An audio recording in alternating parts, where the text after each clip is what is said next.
Welcome to the Productivity Podcast. Delighted to be joined today by Steve Collinge. Hi, Steve. Hi, Simon. Morning. Good. Yeah, I'm good. Thanks. Are you well? Yeah, very well. Yeah, very good. So Steve is the Managing Director at Insight Retail Group and also produces Insight DIY. Steve, my background's DIY, your background's DIY. So today we're going to talk about what DIY retailers would do if we gave them 6 months notice of the next pandemic. So we're going to title it, Are You Going to Sit and Wait for Normal to Return? I think it's going to be a really, really interesting debate based on both our bits of knowledge in terms of how DIY works and potentially could work in the future. Before we jump into the detail, it'd be good for everybody to understand a bit more about you. So short career history, how you've got to where you are today. Thanks, Simon. I think we both go back a long way, don't we? I mean, I think I'm something like 32 years in the industry now. I can't believe I'm saying that really, but 20 of those working for suppliers and manufacturers, both in the UK and overseas. My last proper job, as I describe it, before I set my business up, Insight Retail Group in 2010, was Sales and Marketing Director for the Dulux business based out in South Africa. I had 13 years with Dulux, AkzoNobel, ICI Paints in the UK. Set up the business in 2010 to really deliver high quality market intelligence news to a target audience of suppliers and retailers within the home improvement, trade merchant and garden industry. And that's done through Insight DIY. And we do a lot of consultancy and work with retailers and suppliers, and also do a lot of stuff on LinkedIn, which has been quite significant for us over the last couple of years in terms of building our brand and our profile, really. Yeah, it's worth a mention. It's worth following or connecting with Steve on LinkedIn because some of the articles and insight that you publish are really, really important for people who work and consult with those types of businesses. So I follow and read that stuff. So some great stuff you put out there, Steve. Well done. I know it's not easy. Keep finding regular current information to put out there. Yeah, the best thing is just take lots of photos, and lots of photos in store, and that always gives you fresh content to post. But it's been, of course, a fascinating time. The impact on this industry has been significant over the last 3 months. So, yeah, lots to talk about, basically. I know you've been doing some research on previous pandemics, which might be some good context before we get into our thoughts on what people may do differently.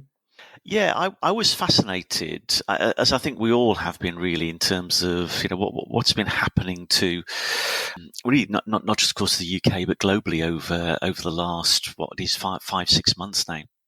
And I do a lot of reading and research anyway.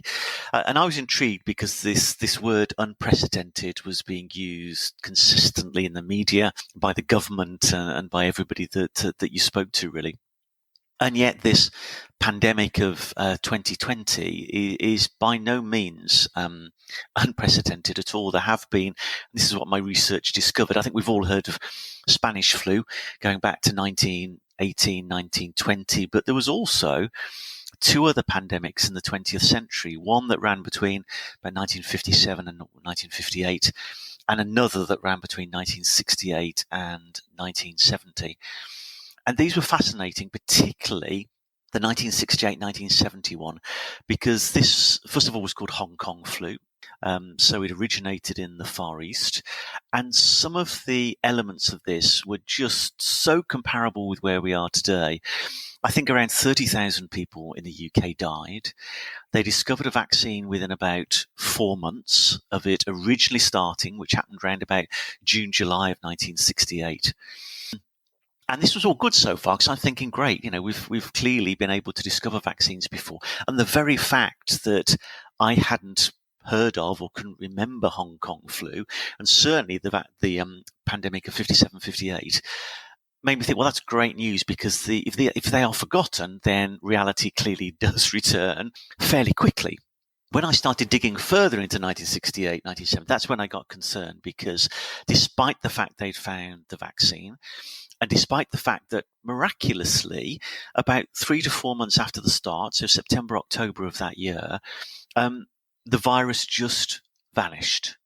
The deaths slowed down and stopped. The rate of transmission amongst the population stopped, and they thought it was gone. And this is a very similar picture if you look at 57, 58, and then go back to 1918, 1919, and 1920. Each of those three pandemics then had a second wave that occurred in the winter following the first outbreak. And in each of those recurrence of the pandemic, up to 4 or 5 times more people died in the winter following the original outbreak earlier in the year. Now, when I got to that point, I was obviously extremely concerned because I know we are all talking about the second wave at the moment and we're watching very closely what's happening in China and other places. And I was thinking, well, if it's not unprecedented this year in terms of what's happened, are we likely to face a further wave of the pandemic, probably this winter? And if it's happened 3 times before, why wouldn't it happen this year as well? Or certainly as we get into 2021. And my view is that it will happen. And what does that mean? Well, the one thing that has been unprecedented this year is the lockdown, because that never happened before. Despite the fact in 1968, you'll see pictures of people working in offices in London wearing face masks, interestingly enough. There wasn't the lockdown. So that is unprecedented. And will we lock down again is the key question. And if we do, clearly the impact on the economy, on our industry and everywhere will be dramatic, because we are going to be taking many, many years to recover from this first lockdown period. So that was the background, and that is spinning around my head all the time at the moment when I'm thinking and watching what's happening in the industry. It's really interesting because I wasn't aware of or conscious of the one in the kind of 60s, early 70s at all. And it seems to get very little reference in any of the media. It's almost like you say, this is a whole new thing. There's been small references to Spanish flu, but almost just a fleeting photograph. So it's interesting that there's clearly a history and a seeming cycle of how this stuff works that potentially, hopefully not, but potentially we could be kind of halfway through. We could be. And if you start to look at the historical documents in even more detail, 1918, 1919 was just fascinating because our Prime Minister at the time caught Spanish flu, they had to build a hospital ward for him because he was travelling up north. Some of the similarities are just peculiar. And yet, as you say, there's no real awareness of this at all. And yeah, we're facing challenging times, no doubt. And I think that goes very back to the heart of what we're discussing today.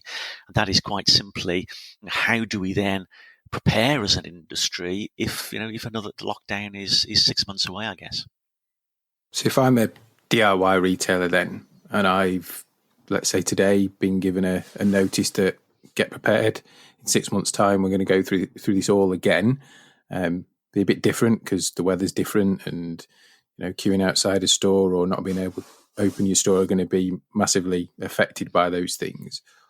Knowing what we know now, how do you think they'd start to prepare for that?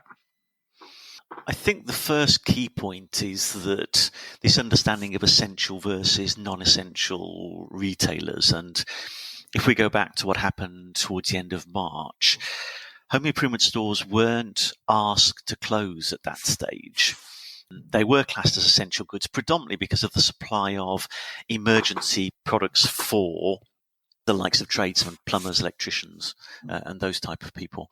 So they weren't asked to close. They closed purely because, first of all, they had to get their head around what the impact on stores was of social distancing, and they took a lot of learnings from what had been done effectively in Tesco, Asda, and elsewhere.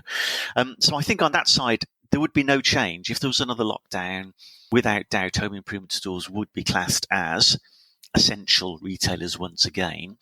And of course, they've done the operational work. They've incurred the cost of managing the social distancing measures effectively. So I think they would first of all be thinking, right, okay, we don't need to close stores. We can now enter this phase confidently with the measures that we've taken. But of course, that's assuming people would be allowed to go out to stores. And if we go into lockdown again, it will be, I'm sorry, but you have to stay at home for a certain period. So that is where these companies really have to carefully think through how they are now going to effectively get their products out to consumers who, once again, will be faced with staring at the walls of their home thinking, you know what, it really does need a coat of paint, or I really do need to replace this floor.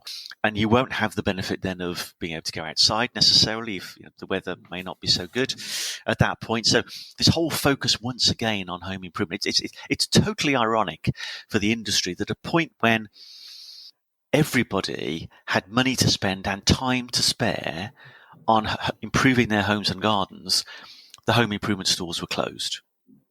I think the other irony was we had a blistering Easter as well. We did. Absolutely. Yeah. And it was Easter to dream of, wasn't it, for retailers? Yeah. Especially in that field, yes. Gardening, plants. If you'd have wanted the weather, that would be the weather you bought in DIY. Absolutely, yeah. But what happened, of course, was they were all struggling online to be able to cope with the demand that suddenly hit them. So I think the majority of retailers struggled. I mean, you'll remember perhaps over Easter weekend, Easter Sunday, I tried to get on DIY.com and was told that there was an hour wait just to access the website. And at that point, there were 230,000 people ahead of me in the queue. Now, these are the kind of roadblocks that have to be dealt with. Retailer by retailer, they struggled with this. Homebase could not cope with the volume of online orders that were hitting their business. Them, like many others, have been torn apart on social media. The damage to their reputation during that period has been quite significant. I think that they're doing a lot to recover from that now.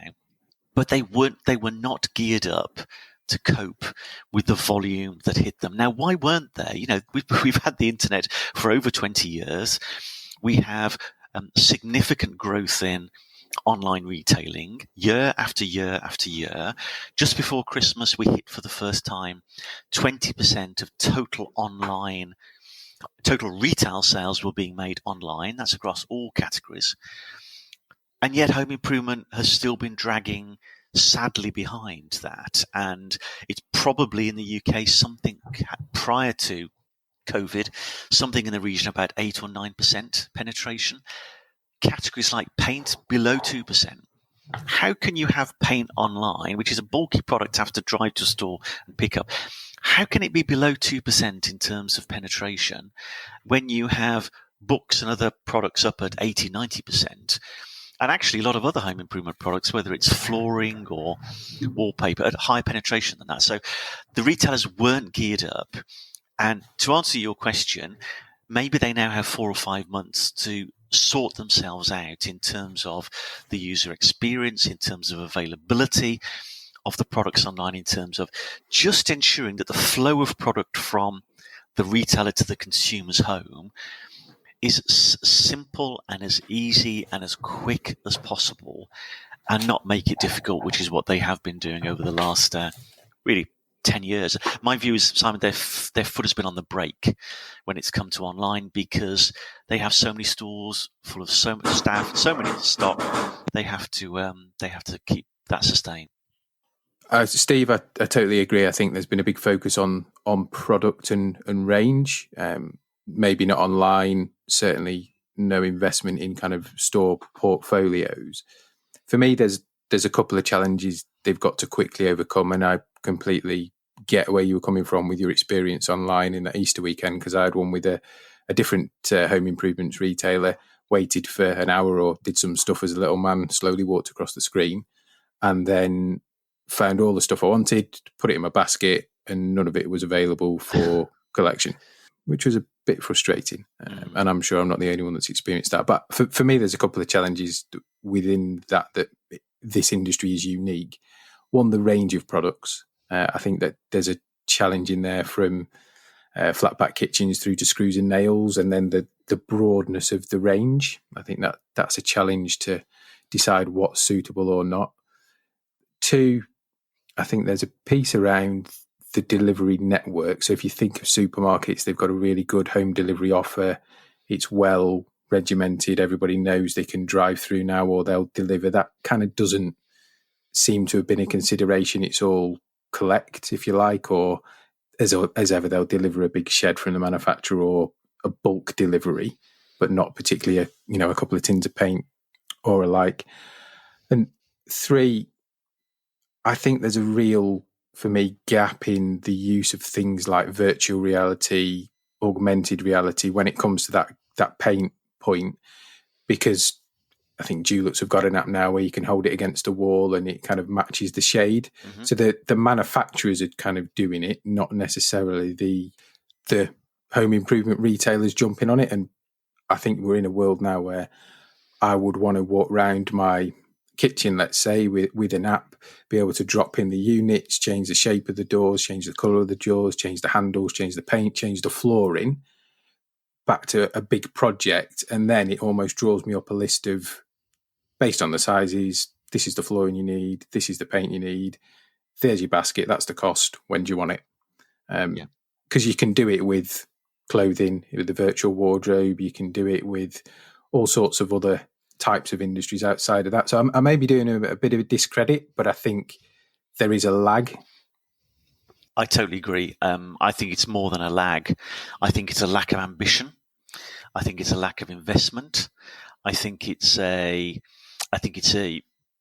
reaction to a lack of competition, really, in the space. There's a lack of market information. So if the market information effectively said that, you know what, Amazon now has a 15% share of the UK home improvement market, and it's growing by 1% every year, I think you'd find the retailers reacting to that with moves into exactly the areas that you've spoken about. But the lack of information leads to just no movement in that space. So when I talk about, as you probably know, I speak regularly, and I speak to retailers and I speak to suppliers and manufacturers. The technology exists in so many different areas at the moment, whether it is to have a online design appointment or using augmented reality. It is already there. It is effective. It's not always brilliant, but it's pretty good. But it's just not being utilized effectively. So I think that lack of ambition, perhaps with some arrogance, means that that's why they were caught short as soon as things changed. Now, Home Depot is the largest and most successful home improvement retailer on earth. And about 2-3 years ago, their strategy changed and they made a conscious decision of focusing on, what if we'd never needed stores in the future? What would we do to be able to meet consumers' requirements in terms of home improvement? And that led to a lot of different developments, whether it was expanding their click and collect service. And on that particular point, the research they did that realized that obviously delivery to somebody's home is relatively expensive. You get the issues in terms of somebody not being in and those kind of problems. So delivery to store for a consumer to click and collect is far more profitable. It's simpler. The product is often there. And what they found was that 70% of consumers who went in store to collect an order went on to buy something else while they're in store as well. So why are we hearing this from the States? Why are we not taking all the learnings from the home improvement market and online purchasing over the last decade and applying that? Why were we not already reaching out to consumers and having design appointments online? Why do we not already have 360-degree tours of our kitchen and bathroom showrooms that people can then see online, realize how fantastic those showrooms are, which then leads them driving to the store to have a look at this? It is all there. And even now, although you're seeing some retailers, because quite frankly, they have to move away from face-to-face appointments to an online design appointment via Zoom, they're now doing that. But am I seeing any other really interesting innovation in home improvement? No, I'm not. I'm seeing Aldi partnering with Deliveroo. I'm seeing Majestic Wine partnering with Deliveroo. If you wanted a couple of tins of paint, why wouldn't you partner with Deliveroo and get those products delivered to you within an hour? If you live within 5 miles of a B&Q store and you're ordering stock online, why am I waiting 5 days for something to be delivered via the central warehouse when the chances are that product is sitting 10 minutes away from me in a B&Q store, that all it requires is a delivery network to be put in place to take the product from the store to the customer's home? We have to take away these barriers and these roadblocks that make the flow of product from the retailer to the consumer seamless, whether it's the ordering process and the experience online, whether it's the options. Do you want to collect it? Do you want it delivered? Do you want to drive to your store and have the product put in your boot? You can then drive. Now, that was picked up. Now, one of the retailers did that for a period during the real COVID peak, but that's now stopped. That's gone. And yet there's still a third of people who don't want to go out to a DIY store at the moment, but those people may choose to drive to a store and have the product put in their boot. So there are probably around 7, 8 initiatives, many of them around delivery, that are sitting there at the moment, and I'm not seeing any movement from any of the home improvement retailers to engage with those initiatives, which I think would change the game, particularly if we're heading towards another lockdown. These have to be in place and have to be trialed and have to be working. The Home Depot thing's quite interesting, isn't it? Because there's the bit surrounding the media of, the biggest hotel company owns no hotels, Airbnb, the biggest taxi company, Uber, owns no taxis. So you do get back to the Amazon model of, well, they don't own any shops, but yesterday I needed a new spade, and guess what? It was easier to get it on Amazon. It was cheaper to get it on Amazon. Mm-hmm. It was quicker to get it on Amazon. So I bought a Spear & Jackson spade set from Amazon. Yeah. It was just easier, and you can see that whole transition across there because it's the model that works and we know and trust, and they deliver. And if there's any problems, they don't quibble, they just sort it out. So with all that in mind, there's a lot of potential work to do in a short space of time. But one thing the pandemic has shown us is that certainly within retail, when the pressure's on, people can get things done very quickly that's typically taken them a long time. Do you think there's almost an opportunity for better partnerships? So a DIY company partnering with a supermarket so they leverage their delivery network, for example. I know we've had Homebase Sainsbury's in the past, but that was almost pre-home delivery. Absolutely. And you are already seeing that. I mean, the best example I can think of actually is the Toolstation partnership with eBay. Mm-hmm. So that started last October. So think of Argos has been partnering with eBay now for some years. So every product that you see in the Argos catalogue and argos.co.uk is also available on eBay. There's range and price parity with that. And that's exactly what Toolstation have done. So last October, everything that was happening through Toolstation website and online was also the entire range at the same prices were available through eBay. Now that has unlocked a significant amount of incremental volume for the likes of Toolstation. Up to 80% of their business generated through eBay are with completely new customers they had never touched before. So the opportunity to partner either with a retailer like eBay or with a business that gives you reach out to stores through delivery networks, or partnering with some of the tech businesses that exist at the moment. So you may be aware of the delivery trial that's going on in Milton Keynes with a company called Starship. So they have these little motorized robots, and basically you order what you want from, I think, Tesco, and also Co-op are partnering with them. And this little robot will drive to your home, and you have a code to open up the back, and you can take out the 2 coffees you've ordered or sandwiches or whatever you want from that. It's a perfect size for a couple of tins of paint, a roller set, and a few other things like that. So those partnerships are now absolutely critical. People have to think outside the box. They have to look at what's happening overall in terms of retail. Realize, going back to your example, consumers do not need a store to buy the majority of home improvement products that are out there. They may need a store if they're going to buy a kitchen. They may need a store if they're going to buy paint because they want to see the colors or speak to somebody, get some help. But probably 60% of the product category is functional. There is no requirement for any kind of inspiration. You just want to find the best product and you want it delivered to you in the shortest possible time.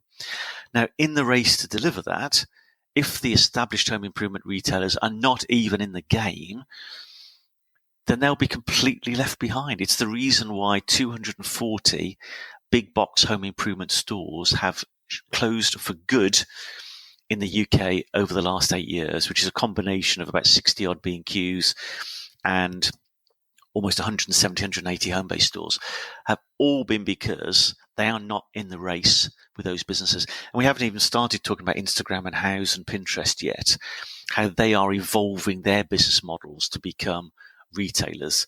As soon as you've seen those fantastic room sets on Instagram and you decide that's how you want your lounge to look, and Instagram then facilitates the delivery of, first of all, maybe paint and fabric and wallpaper samples to your home, followed by the actual delivery of the product, followed by, if you want it, then a tradesperson, which is part of a strategic alignment they may do with Checkatrade or an organization like that, then there is no role whatsoever for a big box home improvement store, because all of the needs are met elsewhere.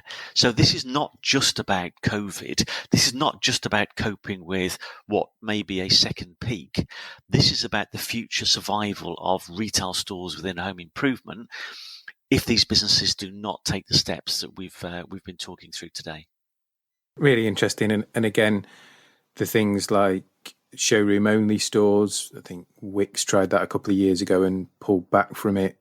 I think Homebase have just opened their first, is it Decorator Centre or Decorative Only trial a couple of weeks ago? I was there yesterday in Cheadle, taking a look at it. It's very interesting.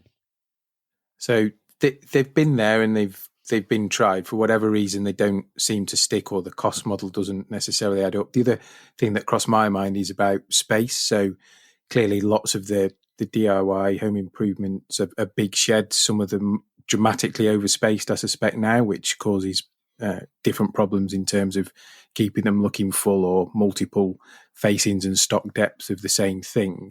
Maybe there's also an opportunity in there for more strategic alliances outside of delivery with a more concession style approach. So you see it with car manufacturers now being really smart and putting showrooms in big shopping centres. So Stratford Westfield, for example, because that's where people are. So why couldn't I have a kitchen showroom, a decorators centre in a Stratford Westfield?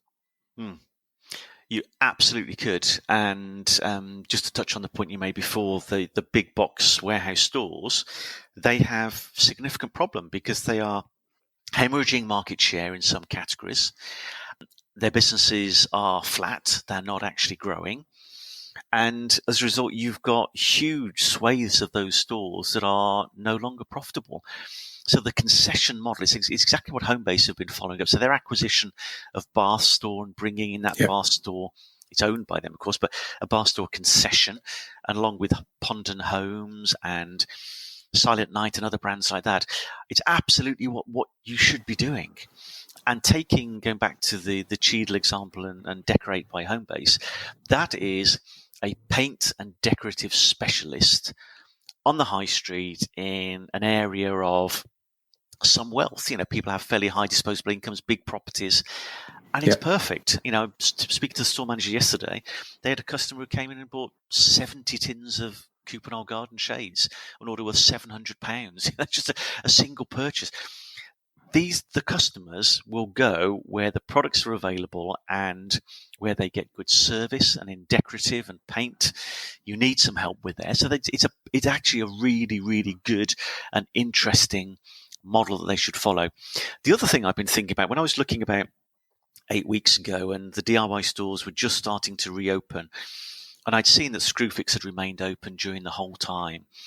And I'm looking at that Screwfix model, which has been bulletproof. It really has. The growth it has delivered and the success that business has had consistently, even through COVID, proves to me, and it's not about home improvement, it's not about specifically the way that they've done it, but you've got low-cost outlets on industrial estates. Why wouldn't B&Q now take 50, maybe 80 of the poorest performing Screwfix branches and turn them into B&Q? Small, tiny box stores, click and collect, the full B&Q range available to click and collect from a store like that, but probably 10,000 to 12,000 SKUs available there and then. So if, for example, you had the choice of buying from Amazon and getting your Spear & Jackson spade delivered tomorrow, or driving probably, and I'm guessing, 5 minutes to the local Screwfix, click and collecting within an hour and getting it, then maybe that business would have won the order over Amazon. So that's what I'm thinking. And why wouldn't somebody like Marks and Spencer's for their clothing, or Next have a similar box like Screwfix, where you've got 10 to 12,000 SKUs, click and collect within an hour or even quicker, and because you don't need that store experience anymore, and the profitability of those units, and they turn them around from the initial setup cost. These units are making a profit within 6-9 months of opening. I just think that is something which is really, really interesting and should be explored by them at the same time. No, that's a good idea. I think we're giving away too many secrets here, Steve. We should be speaking directly to them. So I think we could carry on with this conversation for a long, long time, because we're both quite passionate about the home improvements industry, and I think we've both got some good thoughts. But let's pause it there. If people want a further conversation with you to talk this through, to talk other stuff through, to find out more about the insights that you provide, where's the best place for them to find you? Well, certainly take a look at Insight DIY. Anybody can direct message me through LinkedIn and connect with me, and they can email me at steve@irg.co.uk. Awesome. I've really enjoyed this one because it's something that's close to my heart and I've grown up with for 10, 12 years of my life. So no, I really appreciate you coming on.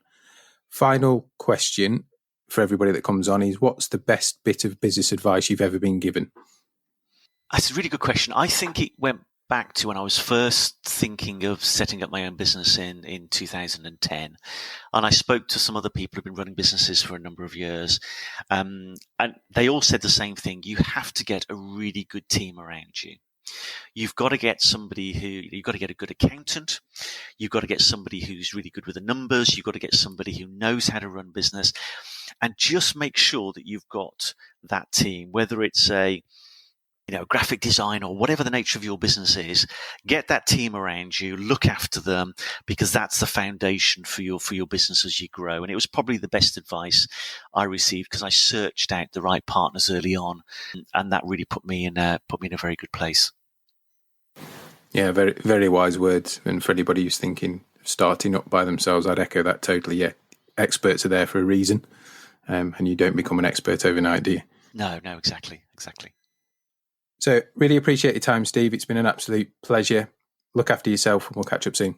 You're very welcome, Simon, and thank you for the opportunity to speak with you.